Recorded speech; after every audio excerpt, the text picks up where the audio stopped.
से एक सूचना प्राप्त हुई थी कि ग्राम अहमदपुरा से 4 बहुत ही कम उम्र की बच्चियां गायब हैं। ये 10 से 12 साल की 4 बच्चियां थी, जिसमें दो सगी बहनें भी थी।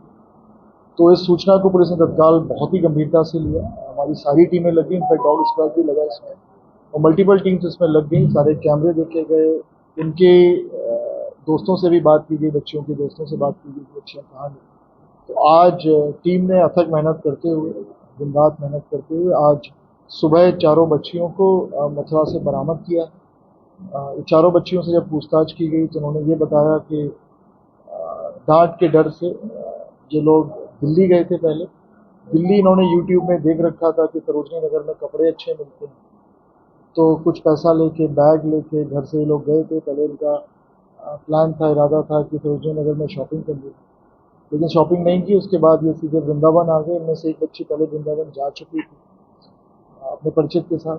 तो फिर ये वृंदावन से पुलिस ने सकुशल इनको बरामद किया, क्योंकि बच्चियों की उम्र बहुत कम थी और ये कोई भी इनका गलत फायदा उठा सकता था। छोटी बच्चियां, बहुत ही 12 से 14 साल की उम्र है इन बच्चियों की। टीम ने इसको बहुत ही गंभीरता से लिया और ऑपरेशन स्माइल के अंतर्गत पूरी टीम ने जी तोड़ मेहनत करते हुए, हमारी देहात एसओजी टीम ने, क्रिमिनल इंटेलिजेंस विंग में हमारे जो नए सीओ अतरौली साहब आए, उन्होंने मेहनत की और हमारे एसपीआरओ साहब ने तो पूरी दिन रात मेहनत की। इसमें पूरा लगे रहे जब तक कि लड़कियां बरामद नहीं हुई। इसी केस में वो लगे रहे और चारों बच्चियों को पुलिस ने सकुशल बरामद किया। सर यहाँ से दिल्ली बात वृंदावन कैसे के साथ यही अब ये पेरेंट्स से जब पूछताछ की गई तो इनके पेरेंट्स को ये भी नहीं पता था कि इनके पास मोबाइल फ़ोन भी है। इनके पास एक मोबाइल फ़ोन है और एक 5वीं बच्ची का भी जाने का प्लान था गाँव से, लेकिन वो जा नहीं पाई। और वो जा नहीं पाई तो इस कारण पूरा ये केस खुल गया, नहीं तो बहुत दिक्कत आती। नहीं, किसी ने अभी तक तो वैसा कुछ निकल के आया नहीं। और बच्चियों से और भी पूछताछ की जाएगी, लेकिन बरगलाने का कोई प्लान नहीं है। मैंने खुद देखा था कि कपड़े अच्छे मिलते हैं सरोजनी नगर में, और घर का कहना है कि माँ बाप डांटते थे, तो उससे भी उनको वो था। तो पेरेंट्स से भी काउंसलिंग की जाएगी कि बच्चों को ध्यान रखें, बहुत ही कम उम्र बच्चों की, और विशेष तौर पर क्योंकि कम उम्र के बच्चे होते हैं तो कोई भी इनका गलत फायदा उठा सकता है। उनके दिमाग में कहाँ से आया कि मोबाइल पे कोई रील देखी थी? यूट्यूब देखा था उन्होंने, उसी कारण। इसमें दो सगी बहनें हैं, चारों एक ही गांव की हैं, अहमदपुरा गांव की हैं चारों, और बस 7, 8, 9, 10 में पढ़ती हैं, 4 कक्षा। सर जैसा कि इन्होंने कदम उठाया है इसको लेकर के क्या संदेश देना चाहेंगे औरों को? अच्छा हुआ ये पूछा आपने। मेरा पूरा जनपद वासियों से मैं कहना चाहता हूँ कि बहुत ज़्यादा संख्या में इस तरह के केस निकल के आ रहे हैं। इस साल लगभग हम लोगों ने 720 मुकदमे पिछले 5.5 महीनों में पंजीकृत किए हैं।